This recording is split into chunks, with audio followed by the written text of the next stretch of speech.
alertando as pessoas sobre o risco de escoliose. E o que chama mais atenção é que às vezes a gente não dá importância para as nossas crianças e adolescentes, principalmente a partir dos 10 anos de idade. Você não observa você não tem um determinado olhar. E as pessoas têm que ter essa sensibilidade, principalmente o pai, a mãe, os irmãos, para observar. E se você é muito amiga, aí nessa hora sim, você tem que chegar e dizer assim, você percebeu tal coisa assim? Você não acha que é legal levar num especialista? Levar num profissional? Hoje nós vamos falar com duas profissionais que merecem o nosso respeito, que se uniram por um propósito. Que propósito é esse? É ajudar. E ajudar as mães, ajudar os nossos nossas crianças, nossos jovens, principalmente porque se vocês se uniram por um mesmo propósito, é porque deve ter muita gente passando por este problema e vocês duas se uniram e vão levar essa proposta mas essa saúde para frente, ajudar as pessoas a ter qualidade de vida, né? E de saúde. Sejam muito bem-vindas ao nosso programa, é um prazer estar recebendo você aqui, Marília. Obrigada, Vanessa. E é um prazer, Marina. Obrigada. Primeiro a gente vai falar, antes de falar da situação, antes de falar do problema, antes de conscientizar as pessoas, eu queria que vocês me falassem desse projeto, né, dessa união de vocês duas por um propósito muito bom para a sociedade. A gente acredita, Vanusa, que a informação empodera o paciente e esclarece o tratamento, né? Tira ele daquela dúvida, daquela incerteza, da escuridão e norteia para o que ele pode ser e fazer. Porque o que a gente quer, na verdade, é desmistificar esse tratamento da escoliose. A gente quer trazer clareza, porque a gente acredita que um paciente bem informado, ele é um paciente que consegue aderir melhor ao tratamento e viver a sua vida sem aquele peso de o que é a escoliose, né? Muito bom. O que vocês mais perceberam, Marina, no momento que vocês pensaram em criar esse projeto? Eu sei que a Marília já falou uma boa parte, trouxe uma boa parte do que ela deseja, do que vocês desejam, que é levar a informação correta. Mas, assim, eu acredito que vocês tenham visto algo que chamou muito a atenção de vocês. Provavelmente muita gente passando por esse problema, né? Muitas pessoas. Uma das coisas que fez a gente criar esse projeto, foi justamente o acolhimento, né? Porque muitas vezes chegava a criança, a própria família, até o próprio adulto com o diagnóstico de escoliose e muitas vezes eles ficavam com medo de que a escoliose só fosse cirúrgica, né? E a questão mesmo da gente patologizar, né? De dizer que a escoliose é um diagnóstico, que é aquilo ali, vai acabar a minha vida, eu não posso pegar peso porque eu tenho escoliose, porque eu não posso fazer atividade física ou educação física na escola porque eu tenho escoliose. E é justamente isso que a gente quer, que é, além da informação, também acolher esse paciente, porque às vezes aquele diagnóstico é ruim, né? Mas hoje a gente sabe que não, eu tenho escoliose, né? Então eu tenho escoliose, tenho 2 filhos, sou fisioterapeuta, pratico atividade física, tenho uma vida normal. Então, além da informação correta, a gente queria realmente trazer esse acolhimento a esses pacientes, tanto os pacientes quanto as famílias também. Pronto, quando vocês falam assim, de uma certa forma, a gente vai percebendo que esse achismo está praticamente em quase tudo. Exatamente. As pessoas acham e elas mesmas acreditam muitas vezes que é aquilo e levam para a vida, sem buscar mais informações, sem buscar profissionais. Parece que as pessoas estão com medo de chegar até o especialista para entender melhor e ouvir mais pessoas. Por exemplo, no caso de vocês, são 2 mulheres, 2 fisioterapeutas que se uniram por um propósito de cuidar. E quando a pessoa passa pela situação, é mais fácil ainda de você perceber a dor do outro. Sim. Né? Porque aqui são 2 profissionais, uma delas que sente tudo isso e que está vivendo e que não vai colocar na mente que não, eu vou passar por essa situação, não vou poder fazer mais nada. Ao contrário. E é uma fisioterapeuta. A gente queria entender melhor o que é a escoliose, como ela acontece, e eu queria que você falasse sobre a partir de que idade dá para perceber ou o diagnóstico realmente é clínico. Vamos entender melhor esse assunto. A escoliose, na verdade, ela é um desvio tridimensional da coluna, né? Ela leva a alteração tanto no tronco como nos discos e isso faz com que isso aconteça, né, de forma idiopática, ou seja, a gente não sabe exatamente a causa, né? Sendo que 80% delas é idiopática. Então, geralmente acomete crianças, adolescentes, na fase do estirão, né, que é justamente por isso que os 10 anos, como você falou. E aí é como se o corpo crescesse e a coluna não acompanhasse. É uma coisa que a gente ainda não sabe identificar, né? Mas os estudos já mostram que essa escoliose tem geralmente 35% de fator genético. Então, eu tenho escoliose, minha filha não tem, mas meu filho já tem. Já apareceu. A gente descobriu com 6 anos, ele está com 7 hoje. Então, assim, tem um fator genético. Então, se você tem caso na família, sua mãe, seu avô, seus irmãos, é muito comum entre irmãos. Então, um possível fator genético também, né? Fora esse tipo de escoliose na adolescência, a gente tem a escoliose degenerativa, que é aquele que acomete geralmente pessoas idosas, né?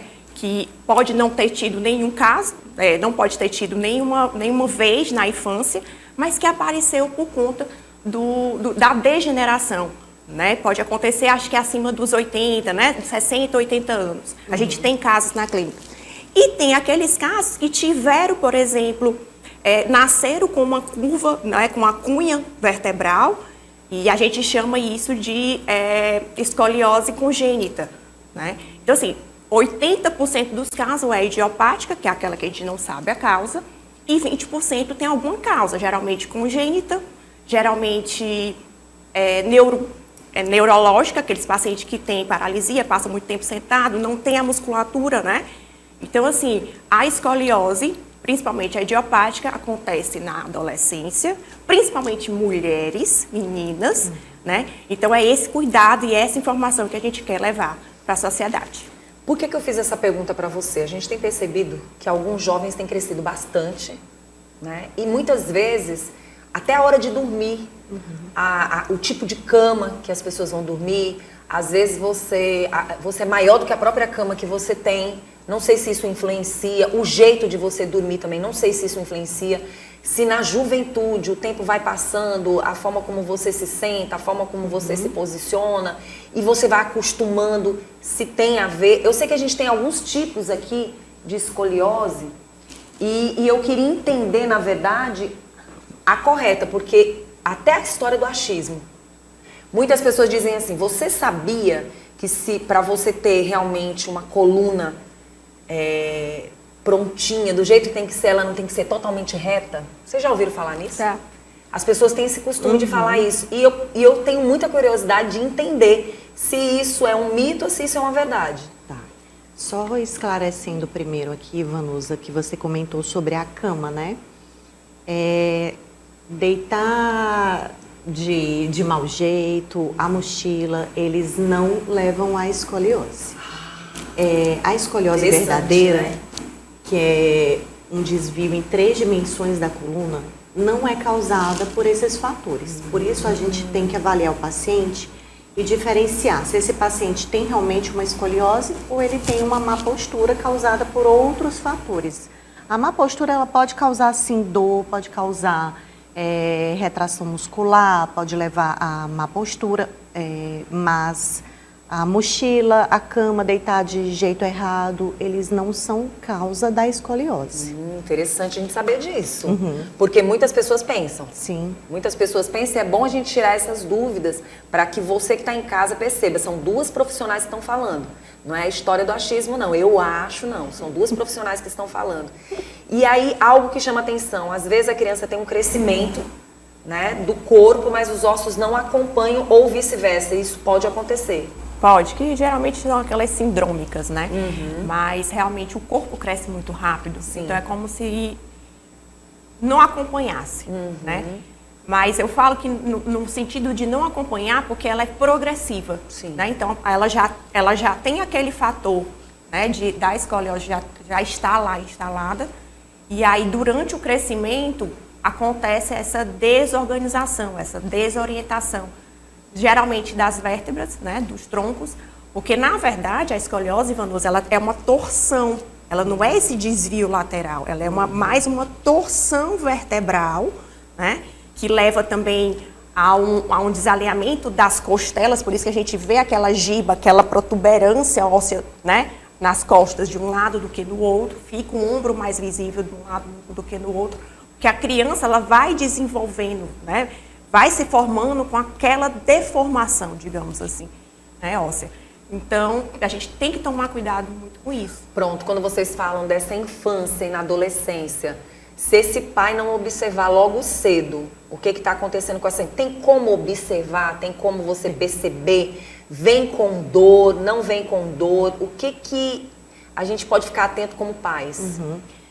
Geralmente, aquela criança que o pai nota que o ombro está mais alto, um quadril pode estar mais alto, mais baixo, tem uma cintura mais marcada que a outra, sabe, Vanusa? Geralmente, esse paciente ele pode ter uma escoliose.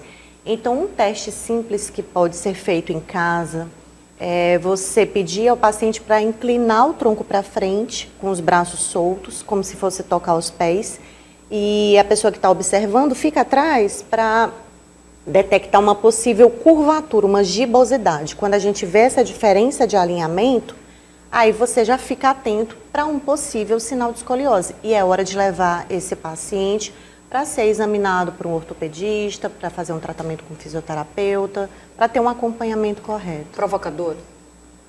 Assim, Muitas na verdade, o que essas crianças e adolescentes demoram para procurar ajuda? Porque ela não causa dor.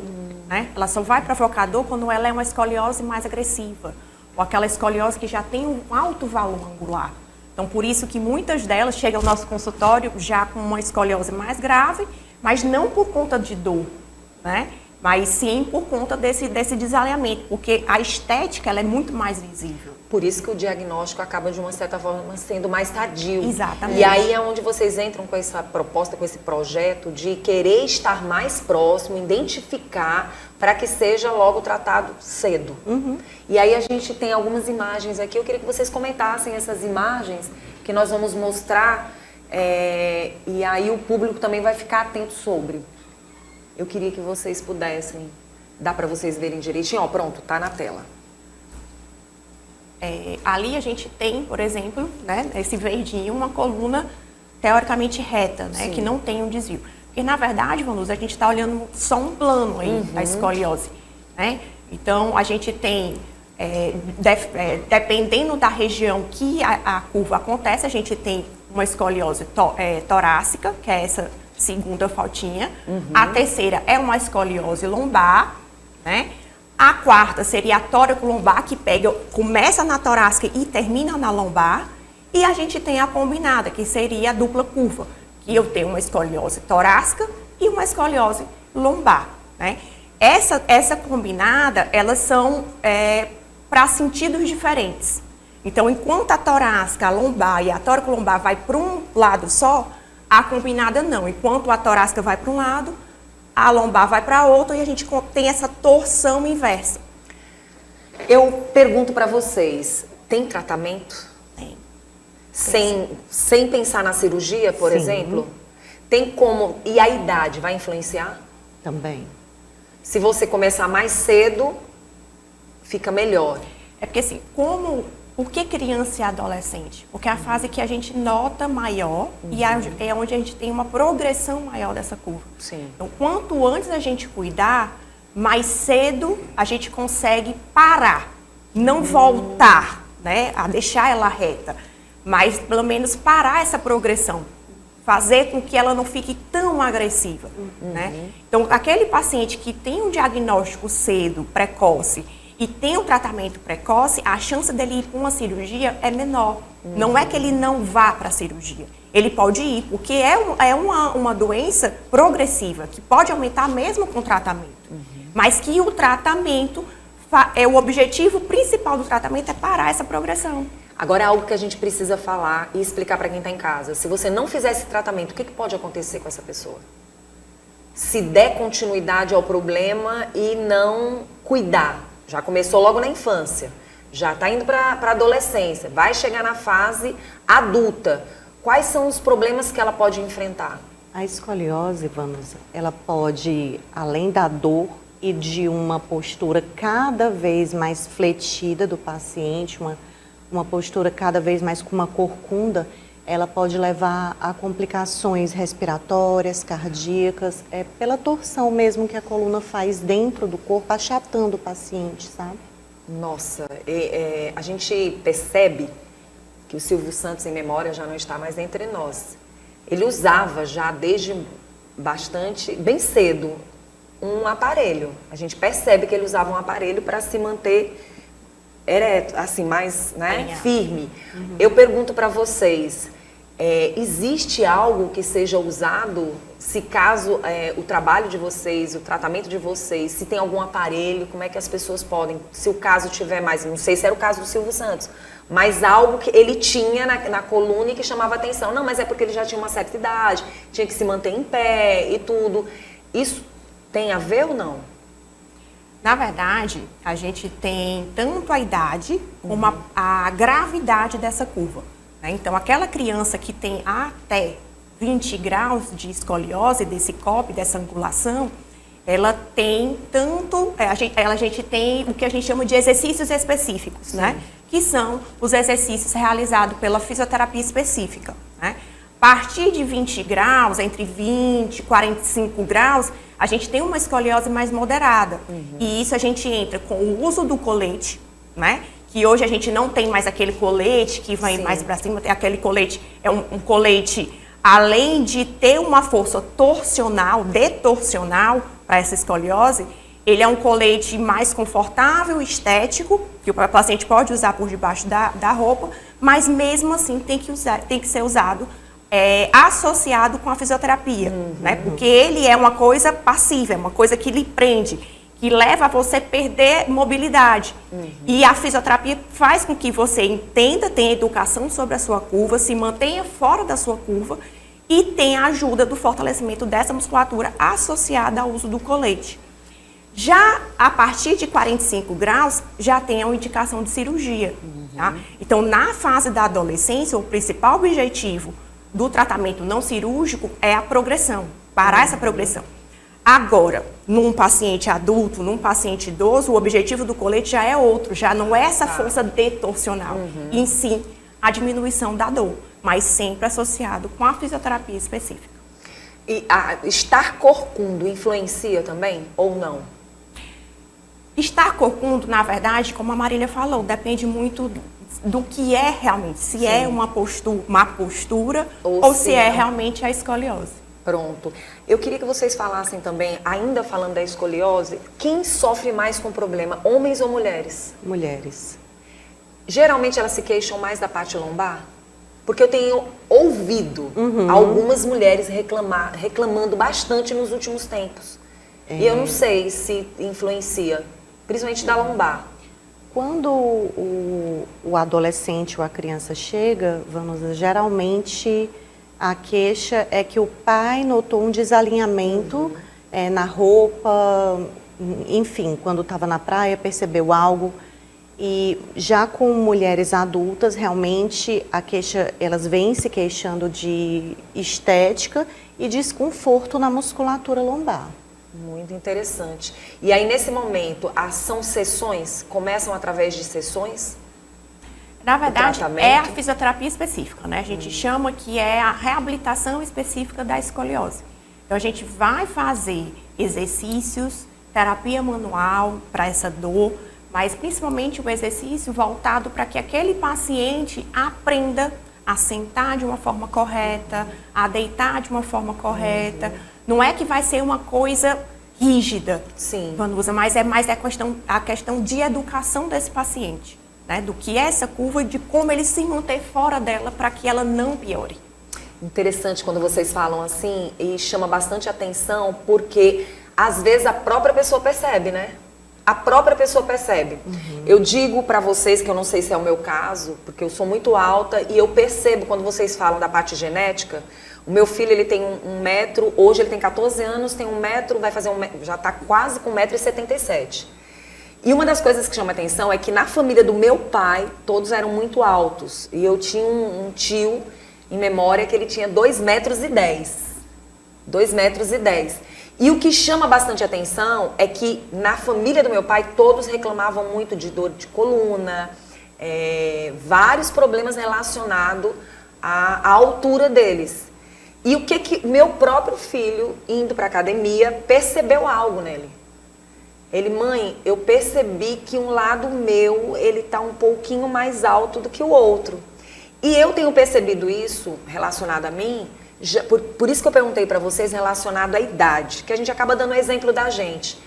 Eu percebi algumas coisas, até conversei com elas, relacionadas à roupa, às vezes uma costura que vai um pouco mais para o lado, de repente você vai fazer um comercial, você percebe que parece que você está com o ombro mais alto do que o outro, e aí quando eu olho para a tela eu conserto.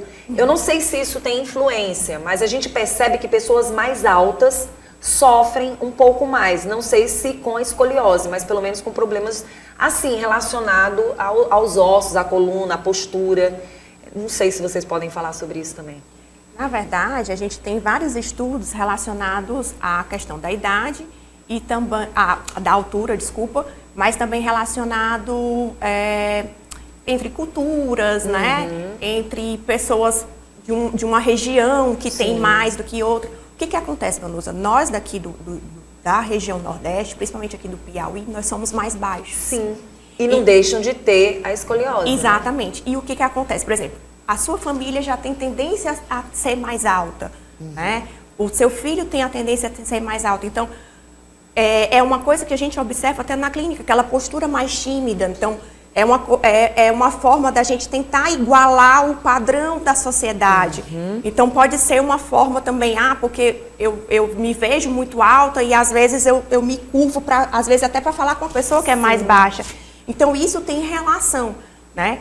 Mas talvez não seja da escoliose, e sim a questão mesmo dessa questão cultural. De tentar se adequar ao ambiente. Muito bom. Né? Nesse projeto de vocês, nesse momento tão importante, a gente tem percebido que vocês têm uma sensibilidade muito grande também de ter a escuta. Além da presença das pessoas para o lado clínico, que é atendido por vocês se preocupam muito com essa questão da escuta, da questão emocional das pessoas, e isso também faz uma diferença muito grande, né? Sim. Isso ajuda no tratamento, eu acredito. Muitas vezes o paciente... Que você acabou de falar, né? Sobre esse lado emocional. Ele chega, Vanusa, cheio de dúvidas, a família com pouco esclarecimento sobre o que é de fato a escoliose, o que ela pode causar, será que ela vai limitar muito a vida do meu filho? Então, por isso que a gente fala, Vanusa, que quanto mais esclarecido o paciente e a família, melhor o tratamento, a adesão, e esse paciente ele sai mais fortalecido desse processo. Porque quando você recebe um diagnóstico de escoliose, esse paciente passa a se sentir culpado sobre isso, né? E a gente quer desmistificar. As próprias mães, os próprios pais, como se eles não tivessem observado isso mais cedo. E essa culpa tem que sair deles, né? Porque cada pessoa é uma história. E aí chama atenção para os exames. Além desse exame clínico, existem outros tipos de exames que podem serem passados para se identificar também? A gente tem o exame radiográfico, né, que é a nossa melhor forma também de a gente avaliar. Porque a gente não avalia só esse plano frontal, que a gente chama, a gente avalia também o plano sagital, né, que é aquela coluna que a gente vê em perfil. Então, assim, como a gente disse, é um desvio tridimensional. Então, além desse teste clínico, onde a gente vai avaliar a rotação, que é um outro plano, né, um plano transversal, a gente tem a radiografia como padrão ouro, digamos assim, hoje em dia, para a gente ver essa angulação no plano frontal, que a gente chama do COB, e também para a gente ver as hipercifoses, as hipos, né, hipercifoses, tanto lombar como torácica também. Muito interessante.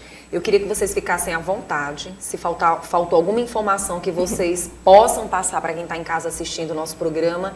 E eu achei muito legal esse trabalho de vocês se unirem a favor e descobrir, as pessoas poderem descobrir quais são os riscos, né, que essa pessoa pode sofrer. E principalmente, gostei desse lado da escuta de vocês, desse lado de observar o lado emocional das pessoas.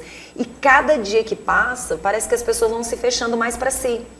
Aonde tem tanta informação, parece que está faltando informação. Então, quanto mais especialistas estiverem unidos pelo um único propósito, melhor vai ser para a sociedade. Aí eu queria que vocês deixassem também uma mensagem para o público, para os pais, vocês já falaram sobre a questão da não culpa, e ter um olhar mais clínico em casa para levar para um especialista. Você olha, observa, se tem dúvida, não é você que vai diagnosticar, é levar para um profissional, né? A gente criou um perfil no Instagram que chama Escolioativas e lá, Vanusa, a gente traz esclarecimento, informação, mostra como é o atendimento hoje em dia, né, dos exercícios conservadores da escoliose, porque assim o paciente, a família consegue ver que muita coisa mudou. A gente trata com movimento, a gente trata com empatia, com escuta, abrindo espaço para o paciente falar o que ele está sentindo e a gente tenta ajudá-lo esclarecendo sobre as dúvidas dele. E no nosso perfil a gente mostra exatamente tudo isso aqui que a gente está falando, né? Tem muita informação lá, bem esclarecedora. Não, e vai ser muito interessante. Vai. Então, você que ainda não buscou essas profissionais, busque, tá? As profissionais. E saiba, são especialistas e estão cuidando, estão se dedicando justamente a este problema, que pode ser resolvido e como elas mesmas disseram, para que não se prolongue esse sofrimento, para que você possa avançar na sua vida, fazendo exercícios físicos, né? Se sentindo mais à vontade, até na escolha dos tipos de exercícios físicos. A pessoa que sofre com escoliose, ela tem algum tipo de exercício que ela não possa fazer, que ela deve evitar? Não. Olha aí, com o acompanhamento de um fisioterapeuta, tudo muda. Já vi que a nossa fisioterapeuta aqui gosta do lado, né, desse lado da educação física. Todas as duas. Tanto é que elas defendem a fisioterapia. E a gente só quer que você se informe mais e busque o profissional certo. Quem quiser entrar em contato com vocês, eu sei que vocês já passaram, mas eu gostaria que vocês reforçassem o Instagram. Escolioativas, com S, né? Esse primeiro do escolio. E lá no nosso Instagram a gente tem o nosso contato para atendimento, mostra informações, tá bem legal. Muito bom. E dentro do Piauí, vocês perceberam que tem muitas pessoas sofrendo com escoliose? Muita. É porque, na verdade, a escoliose, ela acomete 3% da população mundial. Então, se é mundial, Imagine aqui, Piauí. que muitas vezes as pessoas levam para a vida, chegam na terceira idade e nunca nem buscaram um profissional. Exatamente. E olha, gente, fisioterapia se faz necessário.